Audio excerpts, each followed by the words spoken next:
India एक rising power है। India की जो पार्टनरशिप है, वो एक पार्टी या एक पर्सनैलिटी से नहीं हो सकती। अगर हम बांग्लादेश में लॉन्ग टर्म इंटरेस्ट देखें इंडिया के, तो अब इंडिया को अपने चैनल्स ऑफ कम्युनिकेशन एक्सपैंड करने पड़ेंगे, चाहे वो बीएनपी हो, चाहे वो जमात हो, चाहे वो मिलिट्री हो। शेख हसीना का जो मतलब 15 साल का कंटिन्यूअस रूल रहा है 2009 से लेकर अभी तक, इसमें एक चीज़ आ रही है कि what form of democracy was it? किस तरह की डेमोक्रेसी थी? और अगर आप देखें तो there was in terms of Bangladesh shrinking spaces for democratic practices. Institutional freedoms की बात कर लें, कर्टेलिंग ऑफ डिसेंट की बात कर लें, तो जो ऑटोनॉमी थी डेमोक्रेटिक सिस्टम्स को वो कर्टेल हो गए थे। ऑपोजिशन लीडर्स को आप देखिए किस तरह से ऑपोजिशन लीडर्स का हमने बहुत देखा है कि इलेक्शंस के टाइम पे भी most of the key opposition figures have been behind bars. अभी जिनको सुनते हुए आप मुझ तक पहुंचे हैं उनका नाम है डॉक्टर श्वेता सिंह। श्वेता फिलहाल दिल्ली में स्थित साउथ एशियन यूनिवर्सिटी के इंटरनेशनल रिलेशन विभाग में एसोसिएट प्रोफेसर है। लिहाजा वो बांग्लादेश की हालिया समस्या को बेहतर तरीके से समझती हैं। बांग्लादेश के अलावा हमारा ये जो पूरा रीजन है साउथ एशियन रीजन उसको अच्छे से समझती हैं, समझाती हैं, पढ़ती हैं, पढ़ाती हैं। तो हमने सोचा कि फिलहाल बांग्लादेश में जो स्थिति है और बांग्लादेश के मौजूदा हालात जिस तरफ जा रहे हैं वो भारत के हितों से कैसे तालमेल बिठाएंगे, ये सब समझने के लिए बांग्लादेश के अलावे इस पूरे साउथ एशियन रीजन में जो हलचल है उसको समझने के लिए हमने श्वेता सिंह को आज आमंत्रित किया है। चलिए उनसे बातचीत शुरू करते हैं। श्वेता, सबसे पहला सवाल मेरा आपसे यही है कि अभी बांग्लादेश में अस्थिरता का माहौल है। हमें ठीक से नहीं पता कि बांग्लादेश किस रास्ते जाएगा, लेकिन मैं आपसे ये पूछता हूं कि आने वाले दिनों में बांग्लादेश जिस रास्ते भी जाएगा, भारत के साथ उसके हित कैसे साथ बैठेंगे? भारत किन चीजों पे नजर बनाए हुए है? आई थिंक विकास जी बहुत ही मतलब हम सब जो यहाँ पर इंडिया में ये डेवलपमेंट्स को बहुत ही क्लोजली देख रहे हैं, क्योंकि आई मीन इंडिया के लिए बांग्लादेश हमारी नेबरहुड पॉलिसी के पॉइंट ऑफ व्यू से बहुत इंपॉर्टेंट है। But coming back to your question कि जो इंटरिम सरकार होती है उसका क्या रुख होगा, क्या इंटरिम सरकार के इम्प्लीकेशंस होंगे इंडिया के लिए ना, उसमें सबसे पहला एक अहम क्वेश्चन ये है कि इस इंटरिम सरकार के की कॉन्स्टिट्यूएंट्स कौन होंगे, इसके की स्टेक होल्डर्स कौन होंगे। और अगर हम देख रहे हैं कि की स्टेक होल्डर्स इसके अगर बीएनपी और जमात होती है तो उसके क्या इम्प्लीकेशंस होंगे। सेकंड पॉइंट, क्या ये जो इंटरिम सरकार बनती है ये आर्मी लेड होगी या आर्मी सपोर्टेड होगी। जो अगर आप स्टूडेंट्स मूवमेंट्स देखें और जो सिविल सोसाइटी की वॉइसेस आ रही है उसमें एक चीज बहुत साफ है, वो साफ बात ये है कि जो सेंटिमेंट है वो डेमोक्रेटिक ट्रांजिशन की तरफ है। तो ये सेंटिमेंट बहुत क्लियर है। अगर हम आर्मी के पॉइंट ऑफ व्यू से देखें तो जो स्टेटमेंट्स आ रहे हैं, army is also saying that हम इस ट्रांजिशन को फैसिलिटेट कर रहे हैं, but a lot remains to be seen कि ये आर्मी सपोर्टेड होगा या आर्मी लेड होगा। वन, सेकंड बात जो मैंने अभी थोड़ी देर पहले बोली कि इसके की कॉन्स्टिट्यूएंट्स क्या होंगे, जैसे जमात और बीएनपी। अब अगर इंडिया के पक्ष से हम इस बात को सोचे तो अवामी लीग और शेख हसीना इंडिया की एक बहुत ही डिपेंडेबल अलाई थी उनकी स्ट्रेटेजिक पार्टनरशिप्स को लेकर। India has been worried about for instance cross border terrorism, Bangladesh की जो टेरिटरी है वो क्या एक्सट्रीमिस्ट एक्टिविटीज के लिए यूज हो सकती है, उसके इंटरनल बॉडी हमारी इंटरनल सिक्योरिटी में क्या रैमिफिकेशंस होंगे। तो शेख हसीना ने वो चीजें इंडिया के पॉइंट ऑफ व्यू से आई वुड से इन अबेंस रखी थी, मतलब वो कंट्रोल में थी वो मैकेनिज्म। बट एक चीज हमें स्ट्रेटेजिक पॉइंट ऑफ व्यू से बहुत समझने की जरूरत है, क्योंकि जब हम नेशनल इंटरेस्ट की बात करते हैं तो इंडिया एक राइजिंग पावर है। इंडिया की जो पार्टनरशिप है वो एक पार्टी या एक पर्सनैलिटी से नहीं हो सकती। अगर हम बांग्लादेश में लॉन्ग टर्म इंटरेस्ट देखें इंडिया के, तो अब इंडिया को अपने चैनल्स ऑफ कम्युनिकेशन एक्सपैंड करने पड़ेंगे, चाहे वो बीएनपी हो, चाहे वो जमात हो, चाहे वो मिलिट्री हो। इसका लिंक्ड पॉइंट ये है कि अगर हम इसको थोड़ा-सा हिस्ट्री में जाएँ, तो BNP and Jamaat don't really have a pro India stance. And अगर हम ये देखें तो how would China play out in Bangladesh in this changing scenario becomes really important.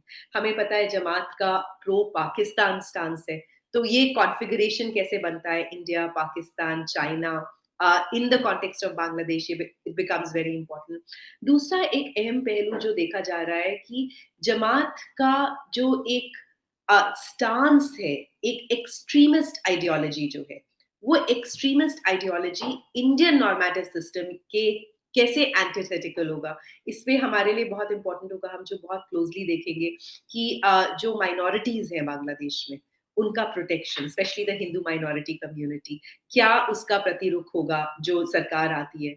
एक चीज़ बहुत साफ है, जो आवाज़ें आ रही है बांग्लादेश से, और अगर हम ये बांग्लादेश की हिस्ट्री भी देखें, ये आवाज़ बहुत साफ है कि स्टूडेंट मूवमेंट्स की तरफ से, सिविल सोसाइटी की जो वॉइसेस आ रही हैं, protection of the minorities in Bangladesh. मतलब ये एक इम्पोर्टेंट फैक्टर रहेगा to bring legitimacy to this transition. बहुत सारी कॉन्वर्सेशंस पिछले कई दिनों में हमारे बांग्लादेशी स्कॉलर्स के साथ भी हो रहे हैं, you know, from people in Bangladesh. And I think एक बहुत ही सेंसिटिव पहलू ये है कि हम इंडिया में खड़े होकर बांग्लादेश को कैसे देख रहे हैं, बट उसका दूसरा हाफ ये भी है कि बांग्लादेश इंडिया को कैसे देख रहा है इसमें। जी। क्योंकि अगर हम एंटी इंडिया सेंटिमेंट की बात करें, तो अगर हम बांग्लादेश में खड़े होकर हम इंडिया को कैसे व्यू करें? एक है कि एज़ अ स्टेट हम अपने आप को कैसे देख रहे हैं? First responder, close you know ties with its neighbourhood, but हमें कैसे पर्सीव किया जा रहा है? जब शेख हसीना आई, फर्स्ट रिस्पोंडर था, क्या हमें उनके एक इंटेंस सपोर्टर के रूप में या सम यू नो एक मतलब एक स्ट्रॉन्ग अलाई के तरफ देखा जा रहा है? और अगर वो रुख है, तो क्या वो एंटी इंडिया सेंटिमेंट और उस स्ट्रेटेजिक नैरेटिव के ऊपर हमें काम करने की ज़रूरत है? तो आई थिंक जब हम फॉरेन पॉलिसी और आगे जिस तरह से ये इंडिया बांग्लादेश रिलेशनशिप डेवलप होगा, we will have to be attentive to these stakeholders who would be the new face in this interim. जी, जी, वो बहुत इम्पोर्टेंट है, जी, irrespective of our historical relationship with the Awami League, जी। जो हमारी क्लोज़ टाइज़ रहे हैं। यह मेरा दूसरा सवाल है और दूसरा सवाल यह है कि हम में से ज्यादातर लोग इस बात को नहीं समझ पा रहे हैं कि बांग्लादेश में जो छात्रों का विरोध प्रदर्शन शुरू हुआ वो आरक्षण के विरोध से शुरू हुआ। हमने ये भी पढ़ा है कि पूर्व प्रधानमंत्री शेख हसीना ने ही वो आरक्षण खत्म कर दिया था, फिर हाई कोर्ट ने उसको बहाल किया, फिर सुप्रीम कोर्ट ने अभी प्रदर्शन के दौरान उसको खत्म कर दिया था। फिर ये प्रदर्शन सरकार विरोधी कैसे हो गया और ये इतना कैसे बढ़ गया कि प्रधानमंत्री उस मौजूदा प्रधानमंत्री शेख हसीना को अपने पद से इस्तीफा देना पड़ा, अपना देश छोड़ना पड़ा। देखिए, अगर आप ये कोटा, इसमें थोड़ा-सा हिस्ट्री में जाने की ज़रूरत है। अगर हम कोटा सिस्टम को देखें, ये जो कोटा सिस्टम है, ये कब फर्स्ट इंस्टीट्यूट हुआ था? कोटा सिस्टम शेख मुजीबुर रहमान लेकर आए थे, जो फ्रीडम फाइटर्स के प्रति आफ्टर द 1971 लिबरेशन वॉर। ये कोटा सिस्टम 2018 में अबॉलिश किया गया था। 2018 में इसको शेख हसीना ने ही अबॉलिश किया था, जब स्टूडेंट प्रोटेस्ट मूवमेंट्स वहाँ पर शुरू हुए थे। बट इस जून में हाई कोर्ट ने इसको रीइंस्टेट कर दिया। सुप्रीम कोर्ट ने इसको फिर से स्क्रैप कर दिया जुलाई में। बट आप जैसे कि आपने बहुत सही कहा कि जो प्रोटेस्ट मूवमेंट्स है वो डाई डाउन नहीं हुए। तो जैसे प्रोटेस्ट मूवमेंट शुरू हुए थे, उसके साथ अलग-अलग स्टेक होल्डर्स जुड़ते गए। चाहे वो बीएनपी का छात्र विंग हो, चाहे वो जमात का छात्र विंग हो, एंड उसके साथ-साथ बहुत सारे और। मैं इस चीज़ से रिफ्रेन करूँगी कहने के लिए, दो ये इस तरह की थ्योरी आ रही है कि इसमें एक्सटर्नल हैंड है। जैसे हम भी न्यूज़ आइटम्स देख रहे हैं, तो इसमें यूनाइटेड स्टेट्स ऑफ अमेरिका का रोल है, चाइना का रोल है, हो सकता है। कुछ भी डेफिनिटिव कहना मुश्किल है। बट अगर हम देखें, तो 2018 के बाद से और स्पेसिफिकली पैंडेमिक के बाद 2020, जो शेख हसीना का एक बहुत पॉजिटिव पॉइंट रहा था कि उनका इकोनॉमी में बहुत फोकस रहा था। तो जैसे गारमेंट इंडस्ट्री है, you know, Bangladesh's economy is doing very well. Bangladesh South Asian countries में एचडीआई इंडेक्स में बहुत हाई है। But irrespective of this fact, एक इकोनॉमिक टर्मोइल था, और वो इकोनॉमिक टर्मोइल जो था, हाई इन्फ्लेशन रेट, अनएम्प्लॉयमेंट, तो एक सिमरिंग एंगर और डिसकंटेंट था। वो सिमरिंग एंगर और डिसकंटेंट जो था, उसका ट्रिगर कोटा सिस्टम था। बट वो सिमरिंग एंगर और डिसकंटेंट जब शेख हसीना इस टर्म में वापस आई, तब भी था। That's one. The second is, अगर आप देखें शेख हसीना का जो मतलब 15 साल का कंटिन्यूअस रूल रहा है 2009 से लेकर अभी तक, इसमें एक चीज आ रही है कि what form of democracy was it, किस तरह की डेमोक्रेसी थी। और अगर आप देखें, तो there was in terms of Bangladesh shrinking spaces for democratic practices. Institutional freedoms की बात कर लें, कर्टेलिंग ऑफ डिसेंट की बात कर लें, तो जो ऑटोनॉमी थी डेमोक्रेटिक सिस्टम्स को, वो कर्टेल हो गए थे। ऑपोजिशन लीडर्स को आप देखिए, किस तरह से ऑपोजिशन लीडर्स का हमने बहुत देखा है कि इलेक्शंस के टाइम पे भी most of the key opposition figures have been behind bars. तो एक क्यूमुलेटिव इफेक्ट मैं कहूंगी, पॉलिटिकल, सोशल, इकोनॉमिक, वहां से मैं देखूंगी। एक्सटर्नल हैंड यस, बट अगर आप उसको देखें ध्यान से तो अगर आप यूएस और यूके के स्टेटमेंट्स देखें, इवन जब इलेक्शंस हुए थे, यूएस वाज वेरी कैटेगोरिकल कि ये इलेक्शन जो है ये एक शैम है, ये एक सिंगल पार्टी सिस्टम का आप देख रहे हैं, और UK also had talked about human rights violations and उन सब चीजों से. So while there can be an external hand, but I would be very cautious to take away the agency of this movement which is organic to the people of Bangladesh.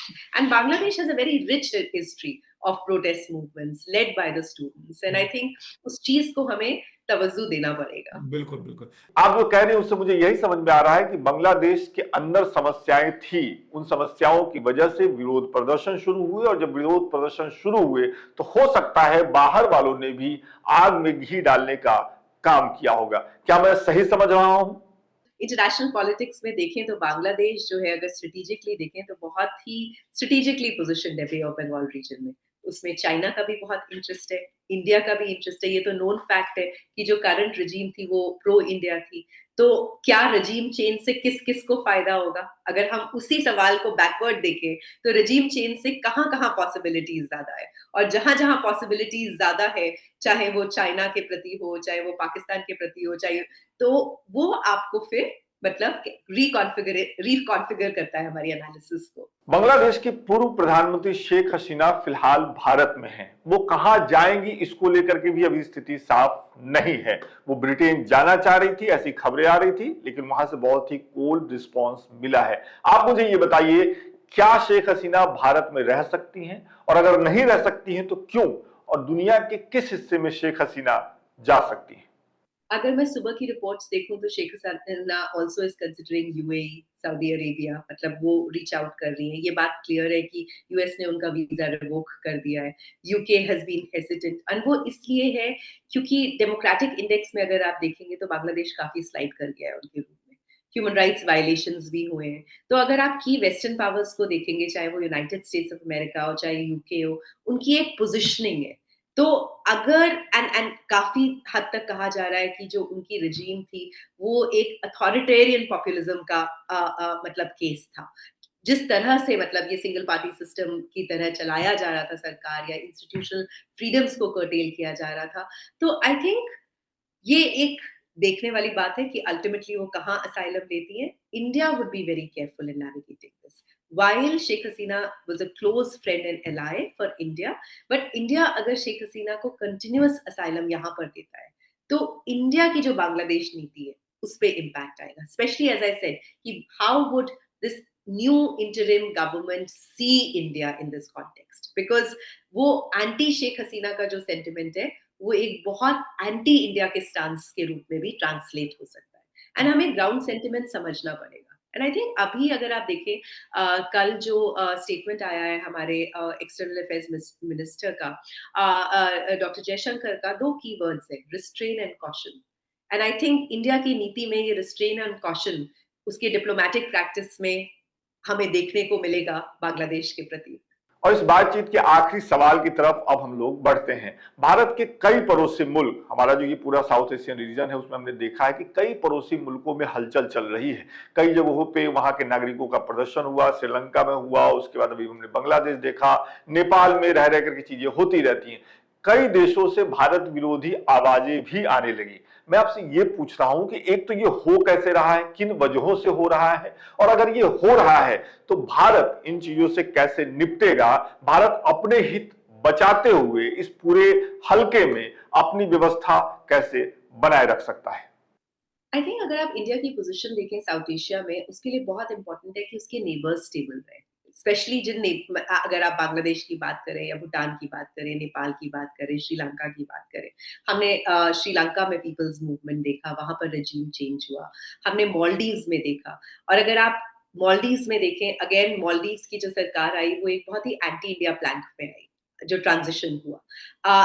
और अभी बांग्लादेश में अगर हम जो सेंटिमेंट देखें तो वो भी बिल्डअप हो रहा है. तो आई थिंक इंडिया के लिए, I think given its own regional position, बहुत इंपॉर्टेंट होगा कि कैसे वो अपनी स्ट्रेटेजिक पार्टनरशिप्स को ट्रांसलेट करता है ऑन ग्राउंड.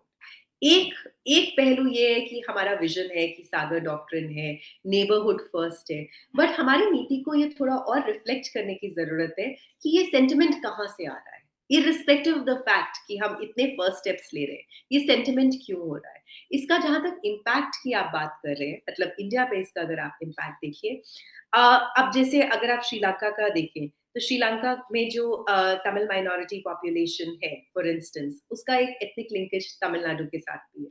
तो कुछ भी अगर वहाँ पर होगा, उसका डोमेस्टिक रैमिफिकेशंस इंडिया में फील होगा। A stable Sri Lanka in terms of its economy is also important for India. इसी तरह से बांग्लादेश में, अगर बांग्लादेश में इंक्रीजिंग रेडिकलाइजेशन होता है या एक्सट्रीमिस्ट फोर्सेस बढ़ते हैं, तो वो इंटरनल सिक्योरिटी के पॉइंट ऑफ व्यू से बहुत प्रॉब्लमेटिक और कंसर्न की बात हो जाएगी, स्पेशली इस बैकड्रॉप में भी कि इंडिया की एक्ट ईस्ट पॉलिसी है, और एक्ट ईस्ट पॉलिसी में बांग्लादेश एक बहुत इंपॉर्टेंट वेरिएबल है। दूसरा, इंडिया की इंटरनल सिक्योरिटी स्टैंड पॉइंट से, possibilities for cross border terrorism या possibilities for threats in that context becomes important. हम एक और चीज देखेंगे कि अक्रॉस द ग्लोब, अभी आप देखें, आई मीन मैं आपको साउथ एशिया से थोड़ा अलग हट कर ले जा रही हूँ। अगर आप यूके में देखें, यूके में रायट्स हो रहे हैं अभी, there is this entire thing about riots around race, around religion. तो कैसे ये स्पार्क्स कर सकता है हमारे कोहेसिव फोर्सेस, जो इंडिया के सोसाइटी को कैसे चैलेंज कर सकता है, वो चीज को भी हमें ध्यान पूर्वक, मतलब we'll have to be attentive to it. Shweta Singh, हमारे दर्शकों के लिए इस गंभीर मुद्दे को बहुत ही आसान शब्दों में समझाने के लिए आपका बहुत बहुत शुक्रिया, और आप दर्शकों का भी शुक्रिया कि आप इतनी भीड़ के बाद ये बातचीत देखते हुए यहां तक पहुंचे हैं। और अगर यहां तक पहुंचे हैं तो गुरु वीडियो शेयर करके जाइए, चैनल सब्सक्राइब कर दीजिए, और दूसरे वीडियो के लिए, दूसरी रिपोर्ट्स के लिए, दूसरी खबरों के लिए भी लोकमत हिंदी ही देखते रहिए। बहुत बहुत शुक्रिया।